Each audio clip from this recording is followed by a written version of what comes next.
तो नमस्कार, welcome to my YouTube channel. आज मैं आपके लिए चैप्टर नंबर 2 बहुपद स्टार्ट कर रहा हूँ। इससे पहले मैंने आपको चैप्टर नंबर 1 कंप्लीट करवा चुका हूँ, जिनमें आपकी 5 एक्सरसाइज थी। वैसे जो पुराना कोर्स था उसमें इतना नहीं था, पर मैंने 5 एक्सरसाइज आपकी करवा रखी थी, क्योंकि यदि कोर्स में ज़्यादा कम होता है तो वहाँ पर आपकी कोई प्रॉब्लम नहीं आए, क्योंकि मैंने कोई भी एक्सरसाइज नहीं छोड़ी है। पर इस चैप्टर में मैं आपको वही कराऊंगा जो एक्सरसाइज हमारी पिछली साल थी।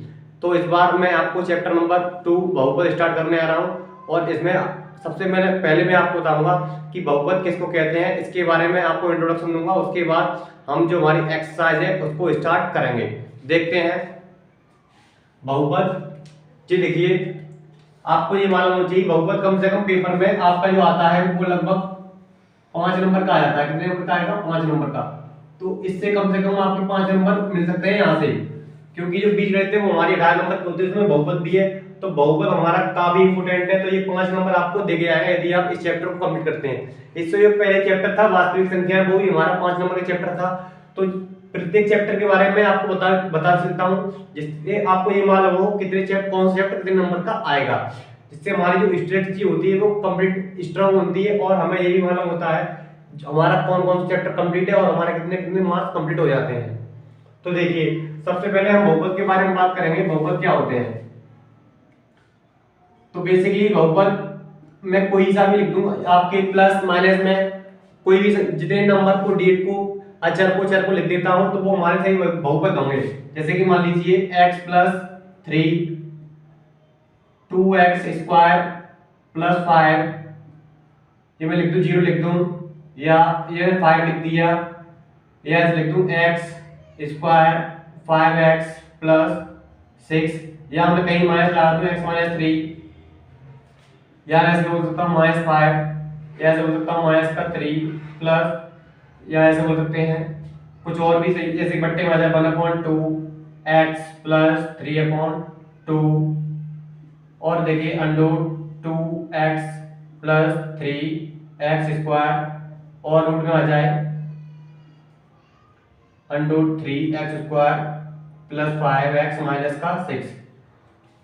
तो देखिए यहां आपको मैं जैसे एक और ले लीजिए x³ + 6x² - 7। तो मैंने ये अब आपके जितने भी है, मैं सभी जो व्यंजक होते हैं, व्यंजक यदि वो प्लस माइनस में, तो आपको पहचानने में कभी ये प्रॉब्लम नहीं आएगी बहुपद कौन सा है। आपको पहचानने में आकर ये पूछा जाएगा कि बहुपद कौन सा नहीं है। तो जैसे कि मैं लिख दिया, ये सब क्या हमारे बहुपद हैं। अब मैं आपको बताऊंगा बहुपद कौन से नहीं होते हैं। ज्यादातर आपको बहुपद देखने को मिलेंगे, पर बहुपद कौन से नहीं है वो मैं आपको पॉइंट बताता हूँ। बहुपद हमारे कौन कौन से नहीं होते हैं, कौन कौन से बहुपद हमारे नहीं होते हैं, उनको छोड़ने के बाद जो भी बचेंगे वो हमारे क्या होंगे, सब बहुपद होंगे। तो मैं आपको यहाँ परिभाषा कोई नहीं लिखवा रहा हूँ, केवल आप देख के बता सकते हैं कौन सा हमारा बहुपद है और कौन सा हमारा बहुपद नहीं है। बेसिकली बहुपद में क्या होता है, जो हमारा बराबर का साइन होता है, इक्वल का साइन होता है, वो हमारा नहीं आता है। जब हमारा इक्वल का साइन बराबर का साइन आया था तो वो हमारा समीकरण बन जाता है। जब बराबर का साइन आए तो वो हमारा समीकरण होता है, और जब बराबर का साइन नहीं आता है तो वो हमारा बहुपद होता है। एक डिफरेंस तो आपको यहाँ पे ये मिल जाता है। अब देखिए कौन कौन से बहुपद नहीं होते हैं, तो मैं आपको 4-5 पॉइंट बताऊंगा। पहला पॉइंट आपका ये याद रखना, कौन सा बहुपद नहीं है, ये आपके सही बहुपद है। यहाँ मैं आपको बताऊं कौन से बहुपद नहीं है, कौन से बहुपद नहीं है। तो आपका पहला पॉइंट ये है कि कोई भी जो हमारी परिवार जो घात होती है, घात जैसे कि x की पावर 1/2 √x आ जाए, या x की घात 1/3, या x की घात 2/5, या x की घात -2/3, या x की घात 5/7। यदि आपकी कोई भी x वेरिएबल है, कोई x y z या a b c d कोई वेरिएबल होता है, चर होता है, चर होगा, यदि उसकी घात होगी, पावर होगी, यदि इस तरह से होगी बट्टे में 1/2 अंडूर में हो, ये x की पावर 1/3 2/5 -2/3 माइनस ये आपकी 5/7। यदि घातें आपकी इस प्रकार से है कि पूर्णांक नहीं है, क्या नहीं है, पूर्णांक नहीं, भिन्नात्मक घात है। घातें आपकी कैसी हैं? भिन्नात्मक है। तो ये आपके यदि कहीं किसी बहुपद में इस तरह से आता है तो वो हमारा बहुपद नहीं कहलाएगा। यदि किसी व्यंजक में हमारा इस तरह से घातें आती हैं, वो भिन्नात्मक 1/2 2/3 5/2 इस तरह से आएगा, तो वो हमारा बहुपद नहीं होगा। पहला पॉइंट आपको याद रखना है कि यदि कोई घात इस तरह से आती है, रूट में आए या घात आपकी 1/2, 2/3, माइनस की 5/4 इस तरह से आती है, तो आपका वो बहुपद नहीं होगा। पहला पॉइंट आपका हो गया। दूसरा पॉइंट देखिए, दूसरा पॉइंट आपकी मैंने आपको यहाँ बता दिया, रूट में x नहीं आना चाहिए, रूट में आ गया तो वहां पर भी आपका बहुपद नहीं होगा। अब देखें सेकंड पॉइंट क्या होगा आपका। सेकंड पॉइंट ये, कभी भी माइनस में आपका अंडर में कहीं माइनस नहीं आना चाहिए। क्या नहीं आना चाहिए अंडर में, क्या नहीं आना चाहिए, माइनस। अगर कहीं पर इस तरह से अंडर में माइनस लिखा हुआ है, माइनस का 3 है अंडर में माइनस का 5 आ रहा है, अंडर में माइनस का 6 आ रहा है, अंडर में कुछ भी माइनस का a आ जाए, यदि इस तरह से अंडर के अंदर माइनस आ रहा है तो वो आपका बहुपद नहीं कहलाएगा। कहीं पर अंडर में माइनस नहीं आना चाहिए, तो ये आपका बहुपद नहीं है। यदि आपको इस तरह से मिल जाता है अंडर में माइनस है तो वो आपका बहुपद नहीं होगा। सेकंड पॉइंट आपका ये हो गया। थर्ड पॉइंट देखें, थर्ड पॉइंट क्या होगा। थर्ड पॉइंट आपका बेसिकली ये होगा, कभी भी अपॉन में बट्टे में x नहीं आना चाहिए। x हो या y हो या a हो, चर का मतलब एबीसीडी इतने होते हैं हमारे एबीसीडी में, अल्फाबेट्स में। अगर इस तरह से आ रहे हैं, कोई व्यंजक हुआ हमारा इस तरह का, तो अगर यदि बट्टे में आ रहा है वो हमारा, तो वो हमारा बहुपद नहीं होगा। ऐसे 1/x 1/y 1/a ऐसे भी आता है, x² + 3 1/7 माइनस का x + 3 माइनस का 8/x। यदि बट्टे में हमारा इस तरह से आ रहा है x, तो वो भी हमारा बहुपद नहीं होगा। अब देखते हैं, ये हमारा पॉइंट हो गया। अब देखिए बेसिकली ये हमारे 3 पॉइंट होते हैं, इन 3 पॉइंट से हमें मालूम पड़ जाता है 1 पॉइंट, 2 पॉइंट, 3 पॉइंट, ठीक है। अब देखें और भी पॉइंट हो सकता है, और भी पॉइंट हो सकता है। इन 3 पॉइंट से हम बता सकते हैं कि ये हमारा बहुपद होगा या नहीं होगा। अब देखें, जैसे कि देखें यहाँ पर आपका कहीं भी पूरी घात दे रखी है, यहाँ पर कोई बट्टे में नहीं है, यहाँ पर भी कोई बट्टे में नहीं है, यहाँ पर कुछ भी नहीं है। आपका ये कुछ बच्चे समझने 0, तो ये सब बहुपद हमारे पास बहुपद के प्रकार होते हैं, वो मैं आपको ये बताता हूँ। तो 3 पॉइंट आपको एक बार याद रखने हैं, कौन कौन सा बहुपद नहीं होगा, किसके हम पहचान सकते हैं इन 3 पॉइंट से। यदि 3 आ रहे हैं आपके इस तरह से, तो ये आपके बहुपद नहीं कहलाएंगे, ठीक है। अब देखते हैं कि बहुपद के प्रकार क्या होते हैं। बहुपद के प्रकार, तो बहुपद के प्रकार समझने के लिए आपको पता होना चाहिए, इसके दो तरह से प्रकार हम बता सकते हैं। एक होता है पदों के आधार पर। किसके आधार पर, पदों के आधार पर। पदों के आधार पर कैसे होता है, पदों के आधार पर आपके ऐसे बोल सकते हैं, एक पदीय बहुपद, एक पदीय बहुपद क्या होता है। और दूसरा पॉइंट द्विपदीय, द्विपदीय बहुपद। तीसरा त्रिपदीय बहुपद। चौथा चतुर्थपदीय बहुपद। तो इससे ही मालूम पड़ जाता है, एक पदी मतलब एक पद होना चाहिए, उसमें द्विपदी 2 पद होने चाहिए, त्रिपदी 3 पद होने चाहिए, चतुर्थपदी मतलब उसमें 4 पद होने चाहिए। अब पदों के आधार पर इसे देखेंगे यहाँ पर कितने पद है हमारे। पद हम तभी काउंट करते हैं जब हमारा प्लस माइनस वहां पर आता है। देखिए इसमें कितने पद है हमारे, एक पद ये रहा, दूसरा पद ये रहा, तो इसमें कितने पद हो गए हमारे, 2 पद। तो ये हमारा कौन सा हुआ, द्विपदीय। कौन सा हुआ, द्विपदी बहुपद। अब देखें जी, एक पद 2 पद, तो कौन सा हो गया हमारा, द्विपदी बहुपद। अब देखें इसमें कितने पद है, केवल एक पद है, वो क्या है, 0 है, क्योंकि इसमें एक पद है। ये हमारा कितना, ये हमारे दोनों एक ही पद है, तो ये क्या हुआ, एक पदीय बहुपद, एक पदीय बहुपद। अब देखें इसमें 1 2 3, तो ये हमारा कौन सा हुआ, त्रिपदी बहुपद। इसमें 1 2 पद, तो कौन सा हो गया, द्विपदी बहुपद। 2 पद है इसमें, द्विपदी बहुपद। अब देखिए इसमें कितने पद है, एक पद, एक पदी बहुपद, 1 2 द्विपदी है। इसमें देखिए एक पद हमारा ये रहा, दूसरा पद ये रहा, तो क्या हुआ हमारा ये द्विपदीय बहुपद। इसमें देखिए 1 2, तो द्विपदी बहुपद, 1 2 3, तो त्रिपदी बहुपद, 1 2 3, तो इसमें 3 पद है, इसमें कितना हुआ, त्रिपदीय बहुपद। तो इस तरह से हम बता सकते हैं, ये हमारे पदों के आधार पर। किसके आधार पर है, ये हमारा है पदों के आधार पर। इतना ये पूछा नहीं जाता है, पदों के आधार पर, जो घातों के आधार पर है वो हमारा ज्यादा पूछा जाएगा। तो पदों के आधार पर बता सकते हैं कौन सा बहुपद है, द्विपदीय, एक पद है, इसमें 3 पदी, त्रिपदीय, 2 पदी, द्विपदीय, एक पदीय, 2 पद है तो द्विपदीय। तो इस तरह से हम बता सकते हैं पदों को गिनकर। तो इस तरह से मैंने आपको बताया कि बहुपद आपको कौन कौन से नहीं होते हैं, उन पॉइंट्स को याद रखिए। आप इन 3 पॉइंट को याद रख लीजिए। आपके यदि इस तरह से आपको दिख रहा है तो बहुपद नहीं होंगे, और बाकी के सब ये बहुपद आपके रखे हुए हैं, और ये हमारे पदों के आधार पर बहुपद होते हैं। अब हम देखते हैं आगे घातों के आधार पर कितने प्रकार के बहुपद होते हैं। घातों के आधार पर, घातों के आधार पर ये हमारा काफी इंपोर्टेंट है। घातों के आधार पर बहुपद, तो देखिए घातों के आधार पर बहुपद कितने प्रकार के होते हैं। तो यहाँ आपको मैं बता रहा हूँ घातों के आधार पर बहुपद कितने प्रकार होते हैं। तो सबसे पहले आता है आपका पहला जो पॉइंट, पहला आपका आएगा शून्य बहुपद। कौन सा होगा? शून्य बहुपद, शून्य बहुपद। तो देखिए पहले मैं आपको इससे पहले एक बात बताना चाहूंगा। ये बात है जैसे कि मैंने लिखा है x² + 5x + 6। अब देखें इस बहुपद में सबसे बड़ी घात क्या है हमारी? इस बहुपद में सबसे बड़ी घात हमारी 2 है। क्या है? 2। इस बहुपद में सबसे बड़ी घात है वो हमारी क्या है? 2 है। दिख रही 2, क्योंकि इस बहुपद में 2 आते हैं, फिर एक घात है और यहाँ एक भी नहीं है। तो इस बहुपद में सबसे बड़ी घात हमारी 2 है। तो अगर कोई आपसे पूछता है बताइए कि इस बहुपद की घात क्या होगी, वो ये नहीं बोलेगा बड़ी क्या होगी, कोई ये बोलेगा इस बहुपद की घात क्या होगी, तो आप बोलेंगे 2 घात होगी। इसकी कितनी घात होगी? 2 घात होगी। यदि आपसे कोई बोलेगा इस तरह से x³ + 5x + 6, वो पूछेगा बताइए कि इसकी घात क्या होगी, तो आप बताएंगे कि इसकी घात सबसे बड़ी जो घात होती है वही इसका आंसर होता है। तो इसकी घात होगी कितनी? 3। अब देखिए जैसे कि मुझे x + 3, अब पूछेगा वो आपसे इसकी घात बताइए, इसकी घात क्या होगी। तो देखिए यहाँ पर आपको घात दिख रही है, यहाँ 2 थी, एक घात हम लगाते नहीं, तो यहाँ पर कितनी घात होगी हमारी? एक घात होगी। कितनी घात होगी? एक घात होगी, क्योंकि एक घात हम कभी चोरी करते हैं पर बाय डिफॉल्ट एक घात होती है यहाँ पर, तो एक घात होगी हमारी।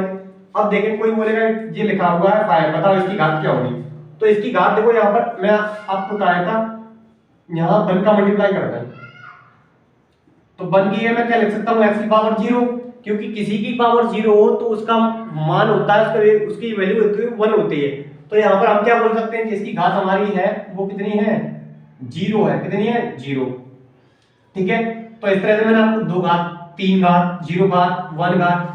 अब जैसे कि कोई बोलते 0 लिखा हुआ है, इसकी घात बताइए, तो इसकी घात हम परिभाषित, हम इसकी घात बता नहीं सकते हैं, इसको हम बोलते हैं इसकी घात अपरिभाषित है। कैसी है इसकी घात? अपरिभाषित है। अपरिभाषित का मतलब क्या है? अपरिभाषित, अपरिभाषित का मतलब यह है इसकी घात हम पता नहीं कर सकते कितनी घात है। अपरिभाषित क्यों?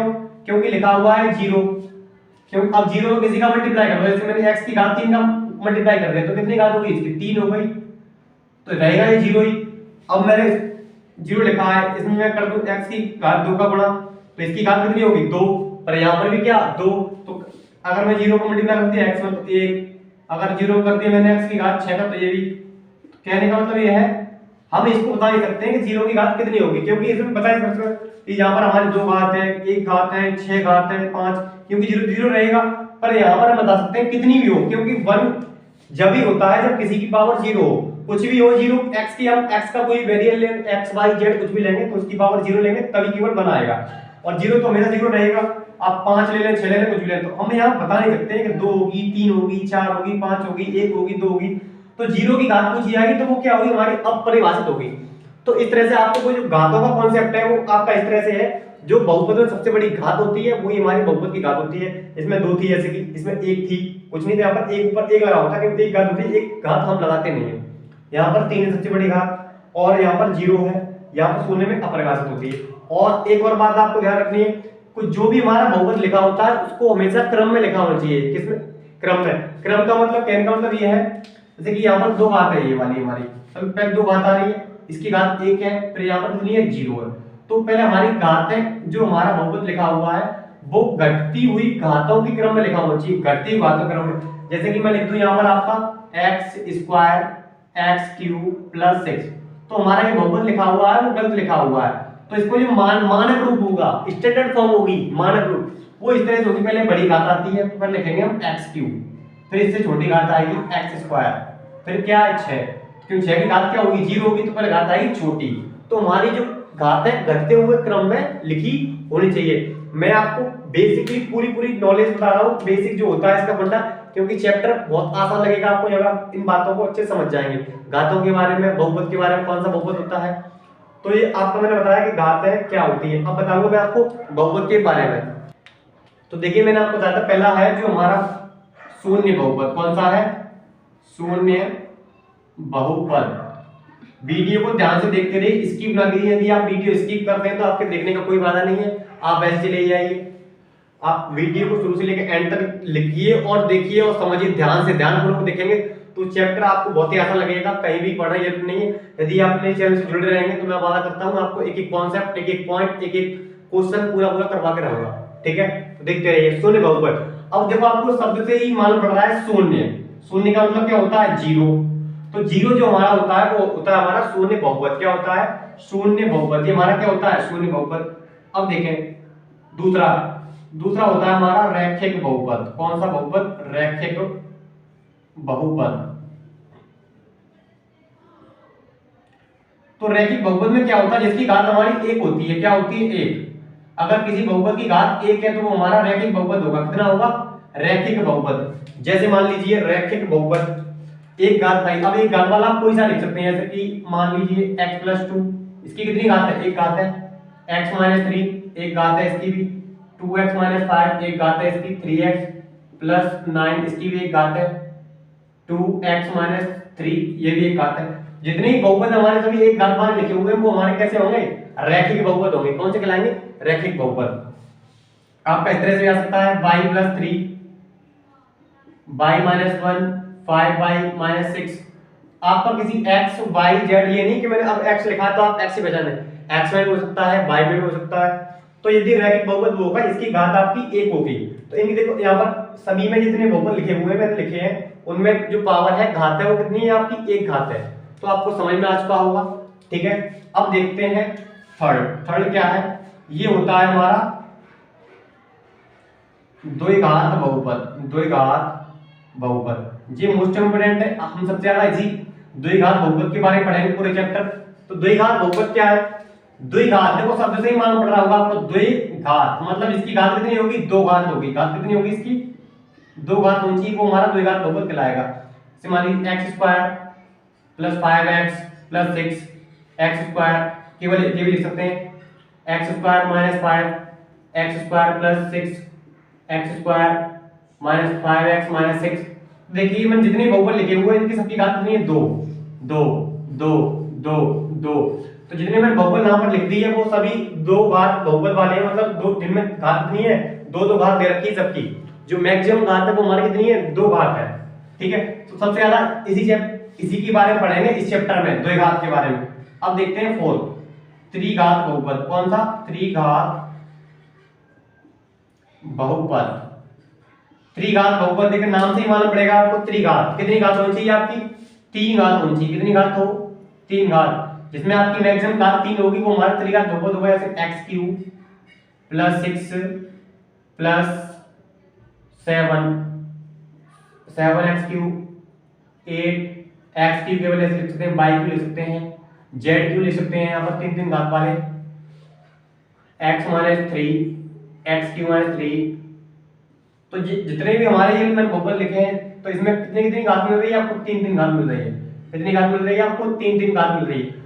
तो जिन बहुपदों में 3 मैक्सिमम घात होती है वो हमारे त्रिघात बहुपद होते हैं। और द्विघात वाले इसमें 2 घात होती है। रैखिक वाले 1 होता है। जीरो वाले में क्या होती है? हमारी जो घात होती है वो अपरिभाषित। मैंने अभी आपको बताई थी इसमें घात क्या हुई हमारी? अपरिभाषित। क्या होगी इसमें? घात होगी हमारी अपरिभाषित। तो इस तरह से आप इनको कर लें। त्रिघात तक बहुत है। चतुर्थ का तो इसमें 4 घात आएगी, 5 घात आएगी, आगे बढ़ते आएंगे। तो आप शून्य बहुपद जिसमें आपकी जो घात होगी, एक और रह गया आपका अब देखें, एक और रह गया है, वो है आपका यही आया था, मैं यहां करा देता, वो होता अचर बहुपद। कौन सा बहुपद? अचर बहुपद। ये भी आपका इंपोर्टेंट है, अचर बहुपद।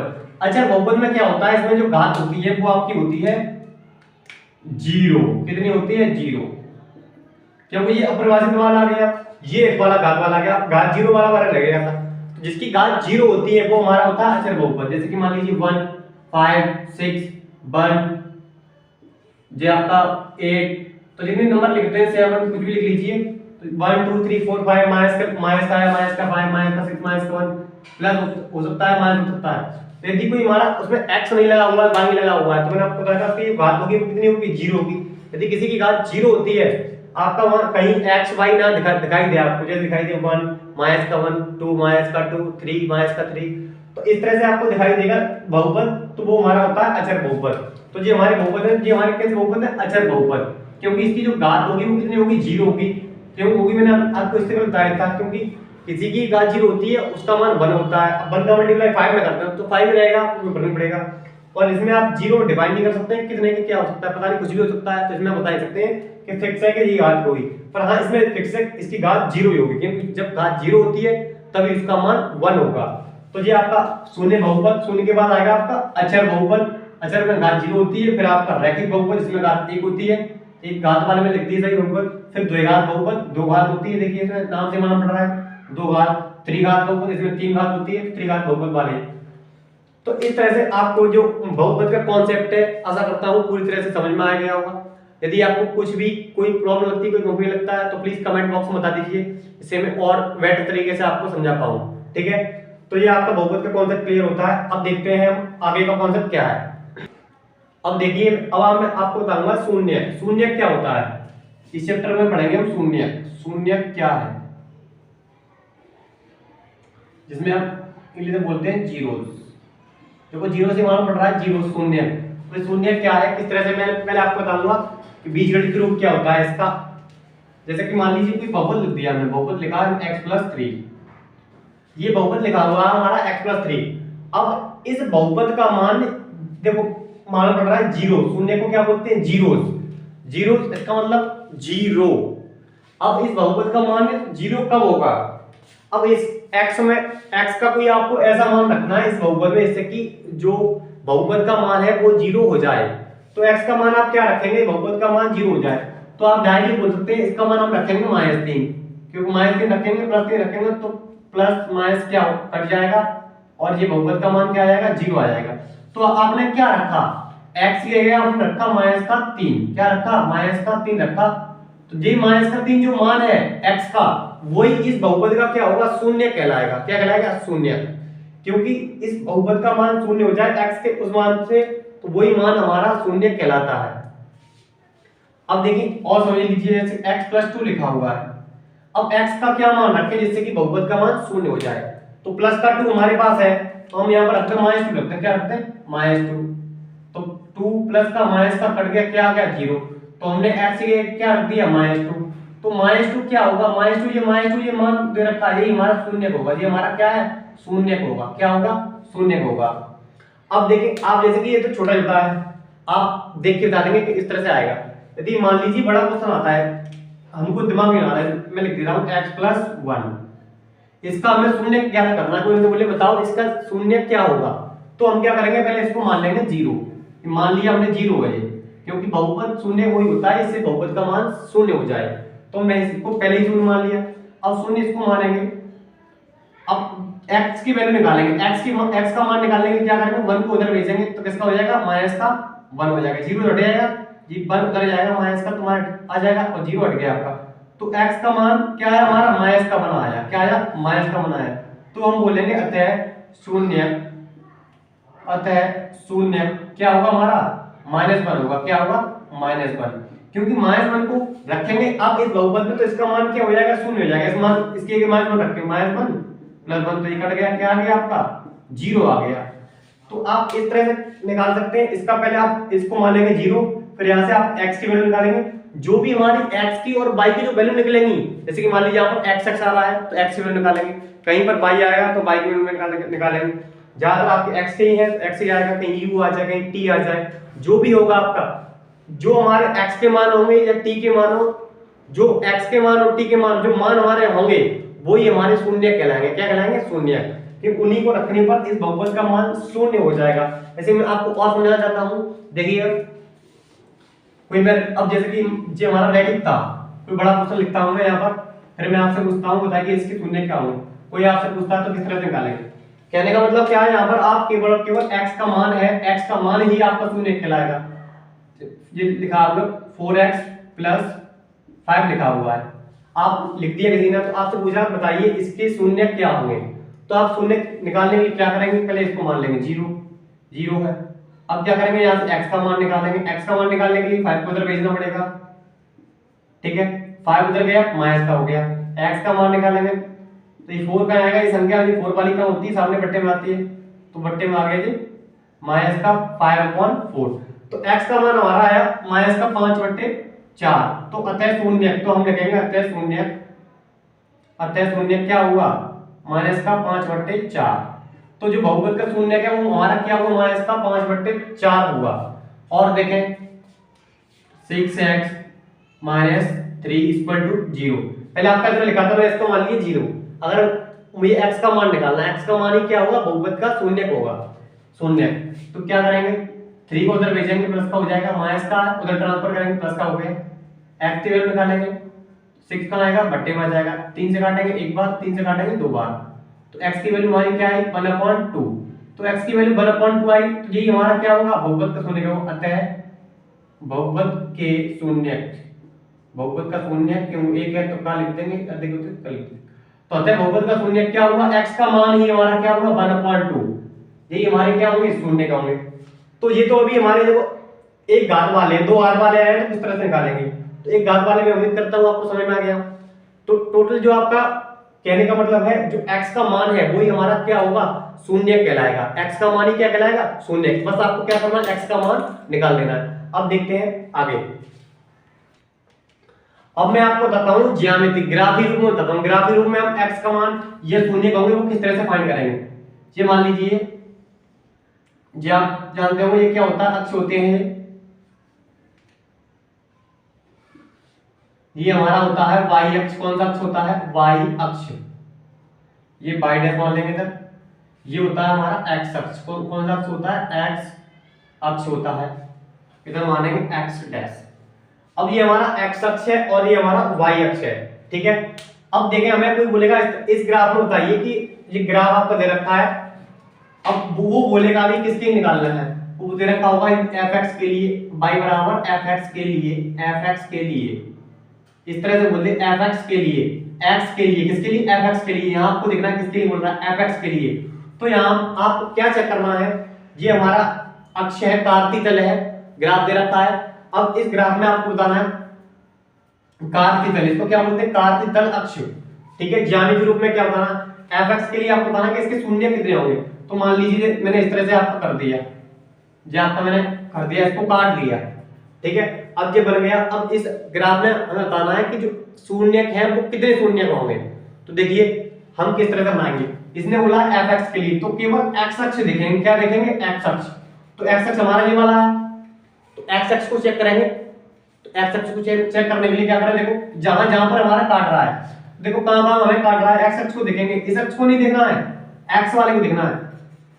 एक ये रहा हमारा, देखें एक यहां काट रहा है हमारा, दूसरा यहां काट रहा है, दो हुए, तीसरा यहां कटा हुआ है, चौथा यहां कटा हुआ है, 5 और ये 6। तो 1 2 3 4 5 6। आपको ये पहले से दे रखा है, ये वाला नहीं देखना, आपको अलग से दे दे। इसके अलावा देखना है कहां कहां पर x अक्ष पर कट रहा है, उतने ही आपके शून्य का होंगे। जैसे कि मान लीजिए 1 2 3 4 5 6, तो यहां पर शून्यकों की संख्या होगी कितनी होगी, अतः शून्यकों की संख्या, शून्यकों की संख्या, शून्यकों की संख्या हमारी कितनी हुई, 6 हुई। कितनी हुई, 6। एक और ले लीजिए, देखिए मैं एक और आपको लिख समझाता हूं। देखें इसमें आप ये ग्राफ है इसमें, अब इसमें आपको चेक करना है कितने शून्य बताने। तो मान लीजिए मैंने आपको इस तरह से ये कर दिया। अब देखो x अक्ष उसी के fx के लिए, x के लिए देखें यहां पर x पर कितने कट रहा है, एक जगह यहां कट रहा है, दूसरे के यहां कट रहा है। तो आपके कितने शून्य होंगे, यहां पर होंगे आपके शून्य होंगे 2। कितने होंगे शून्य का आपके, 2। एक और देखिए, एक और समझिए, ये आपका ग्राफ है। अब देखें इस तरह से बोलेगा, वो बोल दे इस तरह से कि अब बताइए इसमें कितने शून्य होंगे हमारे। तो देखें आपको केवल देखना है x अक्ष, क्योंकि उसमें बोला है x के लिए। तो x वाला हमारा जो ये x वाला होता है, ये होता है y अक्ष। तो ये हमारा x अक्ष है और ये हमारा y अक्ष। तो देखें कहीं पर जो तो हमारा कटा हुआ है, क्या इसके अलावा कहीं कट और कट रहा है, कहीं पर कट नहीं रहा है। देखो यहाँ पर मैं कर दिया, यहाँ पर कुछ नहीं कट रहा, देखो ये लाइन कहीं कट रही है हमारी, नहीं कट रही है। ये तो हमारा यहाँ पर ऊपर y को काट रहा है, पर x को कहीं नहीं काट रहा है। तो x को कहीं नहीं काट रहा है, तो यहाँ पर शून्य हमारे क्या होंगे, जीरो होंगे। तो शून्य की संख्या होगी वो क्या होगी, जीरो, क्योंकि कहीं पर x को नहीं काट रहा है। तो इस तरह से आपको चेक करना है कि x अक्ष को कहां कहां काट रहा है जब वो बोलेगा x के लिए, fx के लिए। अब देखें जैसे कि इसका उल्टा बोल देता, वो क्या बोल देता, उल्टा इसे बोल देता x बराबर fy के लिए, किसके लिए, y के लिए। तो हम क्या करते, y वाला चेक करते, क्या करते, y वाला चेक करते। ये हमारा x अक्ष है और ये हमारा y अक्ष, तो y अक्ष चेक करते। तो देखें y fy के लिए, तो यहां चेक करते, तो देखें कहां कहां पर y वाला ये वाला है, आपको जो दे रखा हो वही आपको चेक करना है। y एक आपका यहां कट रहा है, दूसरा आपका यहां है, तो इसके यहां पर कितने शून्य होते, दो होते, कितने होते, शून्य दो। और यही हमसे पूछता fx के लिए, तो fx के लिए यहां पर देखें, fx के लिए कितना होता, एक होता, कितना होता, एक, क्योंकि एक जगह आपका कट रहा है यहां पर, तो यहां पर fx के लिए 1 होता, y के लिए कितना है, 2 है। तो इस तरह से आपको चेक करना है। यहां पर x है तो x को चेक करेंगे, y है तो y को चेक करते हैं। तो हम यहां से हम अपनी एक्सरसाइज है 2a वो स्टार्ट करते हैं, वो केवल इसी पर बेस्ड है। यहां पर आपको पूछेगा कौन से ग्राफ में कितने कितने शून्य दे रखे हैं, तो पूरी एक्सरसाइज को फिनिश करते हैं। चल देखते हैं। तो देखें इसमें बोल रहा है किसी बहुपद fx के लिए, तो क्वेश्चन में साफ बोल रहा है fx के लिए, और दे रखा y बराबर fx के ग्राफ दिए गए हैं। प्रत्येक ग्राफ में fx के शून्यकों की संख्या ज्ञात कीजिए। तो मैंने अभी 2 पॉइंट लिए हैं आपके, तो इन 2 पॉइंट पर बताना है कि शून्यकों की संख्या कितनी है हमारी। तो देखें fx मैंने आपको कहा x अक्ष हमारा कितने जगह काट रहा है, इसको आपको चेक करना है। जी वाले लाइन आपको नहीं जोड़नी है, ये तो हमें पहले से दे रखी होगी, केवल अलग से देखना है। तो देखें कितने, इसको जोड़ने के बाद आपकी एक जगह काट रहा है, यहाँ पर कट रही है आपकी, तो यहाँ पर शून्यकों की संख्या कितनी होगी, शून्य होंगे यहाँ पर आपके एक जगह काट रहा है, तो शून्य कितने होंगे हमारे, 1। शून्यकों की संख्या कितनी होगी, 1 होगी। अब ऐसे यहाँ चेक करते हैं, देखिए क्या यहाँ पर कहीं पर काट रहा है, नहीं काट रहा है, ये तो हमारी पहली से लाइन है। इसके अलावा कहीं काट रहा है, नहीं काट रहा, तो यहाँ पर हमारे शून्य कितने होंगे, शून्य हमारे होंगे यहाँ पर 0। शून्यकों की संख्या क्या होगी, 0 होगी। तो इस तरह से 2 पॉइंट कर लिए। अब इससे आगे देखें आपके कितने पॉइंट है। अब देखें ये आपके तीसरा, चौथा और 5वां पॉइंट है। आपको इनमें शून्यकों की संख्या बतानी है, तो काफी इजी है। देखिए आपको केवल x अक्ष देखना है, x अक्ष कितनी जगह आपका काटा हुआ है। देखिए एक अक्ष एक बार यहाँ काटा हुआ है, एक यहाँ काटा हुआ है, एक यहाँ, एक यहाँ, तो कितनी बार काटा हुआ है, 2 बार। तो यहाँ पर आपके शून्यकों की संख्या कितनी होगी, शून्य होंगे आपके यहाँ पर कितने होंगे, 2 होंगे, 2 शून्य होंगे यहाँ पर आपके। अब देखें इस वाले में, देखें कितनी जगह काटा हुआ है, एक जगह ये काटा हुआ है, दूसरी जगह और ये तीसरी जगह, 1 2 3 तीन जगह काटा हुआ है। तो ये आपके शून्य कितने होंगे यहाँ पर, यहाँ आपके शून्य होंगे 3, क्योंकि 3 जगह x अक्ष कटा हुआ है। अब देखें यहाँ पर शून्य एक यहाँ कटा हुआ है, एक यहाँ कटा हुआ है, तो यहाँ आपके शून्य होंगे 2 बार कटा हुआ है, तो शून्य कितने होंगे आपके, 2 होंगे। तो इस तरह से आप इन पॉइंट्स को कंप्लीट कर सकते हैं। केवल आपको ये चेक करना है x अक्ष कितनी जगह कटा हुआ है, 2 बार कटा हुआ है, 2 शून्य होंगे, 3 कटा हुआ है तो 3 होंगे, 2 बार कटा हुआ है 2 होंगे। तो यहाँ आपके शून्यकों की संख्या निकलती है। अब देखते हैं आगे के पॉइंट्स। देखिए जो आपका थर्ड पॉइंट था वो रह गया था, उसकी जगह दूसरा पॉइंट काट दिया था, तो देख लीजिए आप।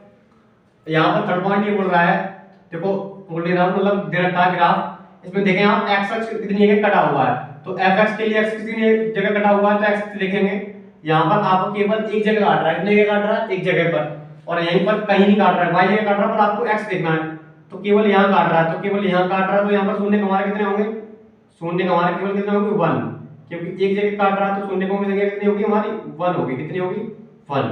अब देखें इस वाले में देखें x कितनी जगह काट रहा है, एक तो आपका ये काट रहा है यहाँ 1 2 3 4 जगह ये आपको काट रहा है x अक्ष को, तो इसका मतलब यहाँ पर शून्य की संख्या होगी वो कितने होंगे, शून्य, यहाँ पर 4 शून्य का आपके होंगे।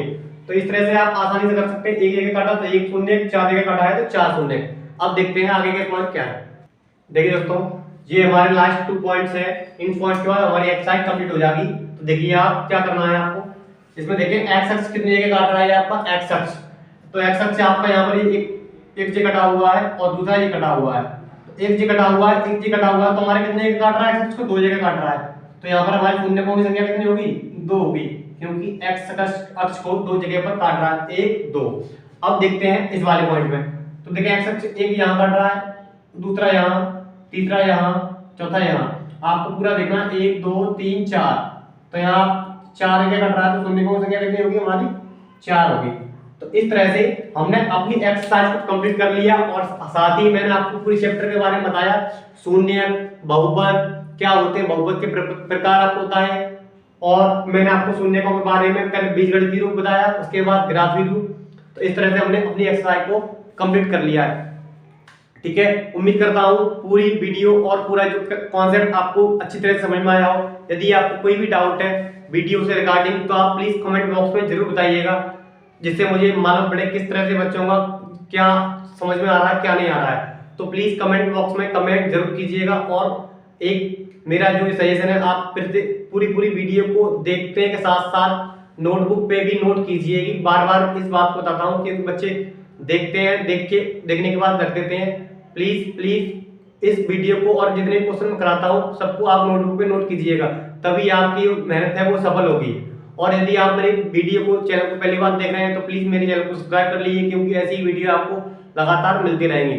और एक और बात बच्चों को बताना चाहूंगा, कुछ बच्चे ये होते हैं वो टीचर्स की साइज और शेप को देखकर अनुमान लगाते हैं टीचर कितना होशियार होगा। तो प्लीज गाइस डोंट जज a book by its cover. तो मेरे कहने का मतलब है आप किसी की वेशभूषा को देखकर नहीं बता सकते हैं कि किस व्यक्ति में किस तरह से ज्ञान होगा। मैं उम्मीद करता हूं आपकी वीडियो पूरी पसंद आई होगी, और मैं वादा करता हूं आपसे इसी प्रकार के कॉन्सेप्ट लेके आऊंगा। तो आप मेरी वीडियो को अपने दोस्तों में शेयर करते रहें और मेरे को सपोर्ट करते रहें, क्योंकि आपका सपोर्ट मोटिवेशन रहेगा मेरे लिए। तो आज के लिए इतना ही, मिलते हैं।